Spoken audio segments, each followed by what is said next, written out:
Կարեն Հակալություն, մի բան ճշտեմ, դուք որ ասում եք Հայաստան չկա մի ընտանիք, որից հեծը գողություն առաջ չլինի, հոսանքի հավելագրումների տեսքով, վստահ հայտարարում եմ, որ մեր ընտանիքից եւ մեր համեստ բնակարանից նախկինում հեծը երբևէ գողություն չի արել եւ հավելագրում չի եղել, հակառակ պարագայում ով է լինել հեծի ղեկավարությունը, մեր թաղի էլեկտրիկից միջև ղեկավարությունն այդ հետևանքները կզգան իրենց մաշկի վրա, իսկ փոխարենը հիմա մենք նկատել ենք վերջին ամիսներին, որ կարծես թե ավել է գրում մեր հոսանքը, սա իմիջայլոց։ Չէ, կներեք, դա իմիջայլոց չի, ուրեմն ես ձեր հայտարարությունը շատ պատասխանատու հայտարարություն է եւ ես կարծում եմ, որ եւ հեծը եւ իրավապահ մարմինները եւ վերահսկողություն իրականացնող մարմինները պետքա ձեր կոնկրետ հարցին պատասխան տան եւ հանրությունը հրապարակային կառավարության շենքում արված այս հայտարարությանը պետքա արձագանք ստանա։ Բոլոր մասերին։ Շատ պատրաստ եմ տրամադրել թող ուսումնասիրեն մեր տան հոսանքի ցուցմունքները։ Ինչ բուն հարցը ձևակերպել է ես ուղղակի հարցնեմ, ես կարող եմ օգտագործել դոմփել բառը իմ հարցի մեջ ձեզ հղում տալով, թե դա 18+ էթիկայի սահմաններում չէ, թե կարող եմ օգտագործել։ Ազատ եք օգտագործել ցանկացած բառ։ Ուրեմն կօգտագործեմ։ Դուք տեղյակ եք այն խոսակցություններից, այն նաև մամուլի հրապարակումներից, համաձայն որոնց նախ ձեր կողմը անցած եւ այսպես ասած տիրադավ հռչակված եպիսկոպոսներից Վազգեն Միրզախանյանը նախկինում երբ եղել է վիրահայոց թեմի առաջնորդը այդ շրջանում սեռական ինտիմ կապի մեջ է եղել իր քահանաներից մեկի կնոջ հետ կամ ինչպես դուք եք ցույց ասել դոմփել է իր քահանայի կնոջը եւ դրանով իսկ պատճառ է հանդիսացել այդ քահանայի ընտանիքի փլուզմանը եւ մեծ սկանդալի առիթ է դա տվել եւ իրեն ուղղակի վտարել են այդտեղից որպեսզի ել ավելի մեծ զարգացումներ չլինեն նաեւ մամուլում հրապարակումներ կան Վազգեն Միրզախանյանի այսպես ֆինանսական մախինացիաների, ենթադրյալ մախինացիաների գործարքների մասին, մի խոսքով լավ հռչակ չի վայելել ինքը վիրահայոց թեմում։ Հիմա դուք այս մարդու միջոցով ինչպես եք փորձում ձեր խոսքերով ասած պայքարել սրբապղծության դեմ, ինքը օրինակողությամբ զբաղվել է պիղծ է, թե սուրբ մաքրամաքուր կենցաղով կուսակրոն հոգևորական է։ Մեկ էլ այսօր կառավարության որոշումներից մեկով տեսա, որ կառավարության ղեկավարին այս դեպքում ձեզ սպասարկող մեքենայի պետհամարանիշը այսուհետ պետք է լինի ուլտրա գոլդ Հայաստանի դրոշը եւ ընդամենը մեկ թիվը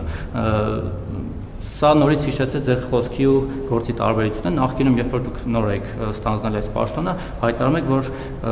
երկրի ղեկավարի մեքենան չպետք է ունենա գոլդ համարներ պետք է հասարակ լինի այն ժամանակ նույնիսկ հասարակ համարով էր ձեր Mercedes-ը 136.01 կամ ՍՍ հիմա տենց գնալով ավելի տենց գոլդացավ հիմա էլ ավելի գոլդ է դառնում սա օրինակ ո՞նց է բացատրում այդքան էական հարց չի ուղղակի հիշեցեք Չէ էական հարց է ես կարծում եմ որ այդ թվում դուք գիտեք որ մենք ժամանակի ընթացքում որոշ մոտեցումներ այո վերանայել ենք եւ վերանայել ենք այն տրամաբանությամբ եւ մենք նաեւ այդ թեմաներով խոսակցություն ենք ունեցել որ մենք այնուամենայնիվ պետական որոշակի ատրիբուտներ կա որ մենք պարտավոր ենք պահել եւ այդ ատրիբուտները պահելը մեր անձնական քմահաճույքի հարց չի այլ պետական արարողակարգերի հարց է եւ մենք պետքա մաքսիմալ փորձենք այդ արարողակարգերը պահել իսկ համարանիշի փոփոխությունը տեղի է ունեցել հետեւյալ տրամաբանությամբ որ որոշակի ինդիկացիա է եղել որ գործող համարանիշի վրա գրվող հայերեն ՍՍ տառը այդպես արձանագրվել է որպես Սերժ Սարգսյանի անվանատառեր եւ ոչ թե կոնկրետ անձի հետ կապված եւ մենք կարծում ենք որ պետական այդ համարանիշը չպետքա որևէ մեկի անվանատառ կրի այսինքն հիմա ես էլ չպետք է գրեմ NP001 եւ դե դա չէ գիտեք դա իր անձնական ընտրության հարց է այս դեպքում պետական ընտրության հարց է եւ պետական ընտրությունը կարծում եմ արվել է հենց այդ տրամաբանությամբ եւ արվել է էլի իմ նշած տրամաբանությամբ որպեսզի արարողակարգային նրբությունները ճշգրտորեն պահպանվեն եւ մենք կարծում ենք որ այո այնուամենայնիվ ինչքան էլ մենք ոչ ֆորմալ մոտեցումների կողմնակից լինենք այդ ոչ ֆորմալ մոտեցումները չեն նշանակում պետական արարողակարգային տրամաբանությունները զրոյացնել եւ մենք կարծում ենք որ պետք է զուգահեռ լինեն այդ երկուսը այն էլ լինի ես շատ դեպքերում ոչ ֆորմալ եմ մոտենում հարցերին ոչ ֆորմալ միջոցառումների շատ եմ մասնակցում ոչ ֆորմալ տեսանյութեր շատ եմ հրապարակում, ոչ ֆորմալ շփումներ շատ եմ ունենում, բայց դա չի նշանակում, որ մենք պետքա ֆորմալությունները եւ պետական արարողակարգային նրբությունները զրոյացնենք եւ արհամարենք, որովհետեւ դրանք պետական կարեւոր ատրիբուտներ են։ Ինչ վերաբերում է ձեր նշած առաջին հարցին, ոչ ես նման տեղեկություններ չունեմ, բայց ես ասեմ նաեւ, որ մենք այս գլխից էլ ես հայտարարեցի, որ մեզնից որևէ մեկը անմեղ կամ սուրբ ձևանալու բան չունի,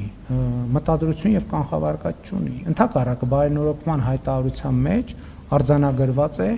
մեր մեղավորությունը եւ պատասխանատվությունը եւ մեր ցանկությունը եւ ընդհանրապես ես կարծում եմ սա չի վերաբերվում միայն եպիսկոպոսներին կամ պաշտոնյաներին։ Մենք ընդհանրապես պետքա հարց տանք մեզ մեր կողմից հայտարարվող բարոյական, հանրային բարոյականության արժեքների եւ մեր ամենօրյա ապրելակերպի հարաբերությունների մասին։ Այս օրակարգը սրա մասին է, որովհետեւ ես բոլորի միջոցով Հայաստանի Առաքելական Սուրբ Եկեղեցու բոլոր հետևորդները այս օրակարգի մեջ ունեն իրենց անելիքը։ Եվ մենք չենք պատրաստվում հավատաքննության ենթարկել։ Հիմա պատկերացնում եք, այն օրը մենք երթ ենք հայտարարել կամ պատարակ ենք հրավիրում, հիմա մենք մարդկանց հավատաքննության պետք է ենթարկենք։ Դրա համար կա այդ թվում կարգ։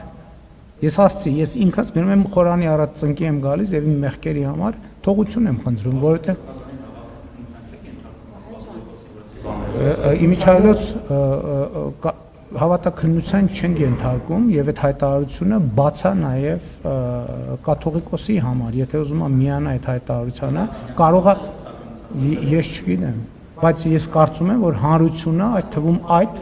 եւ մնացած բոլոր հարցերի պատասխանը պետք է ստանա եւ իմիջայլոց, եթե ուշադիր եք եղել, ուրեմն բարենորոգման հայտարարության մեջ հատուկ կետ կա, որ պետք է Հայաստանյաց Առաքելական Սուրբ Եկեղեցին ընդունի նոր կանոնակարգ, որտեղ պետք է ընդունվեն հոգևորականի բարեվարկության ոչ միայն կանոններ, այլև այդ ընդունված կանոնները պահպանելու մեխանիզմներ։ Սա է այդ հարցի պատասխանը։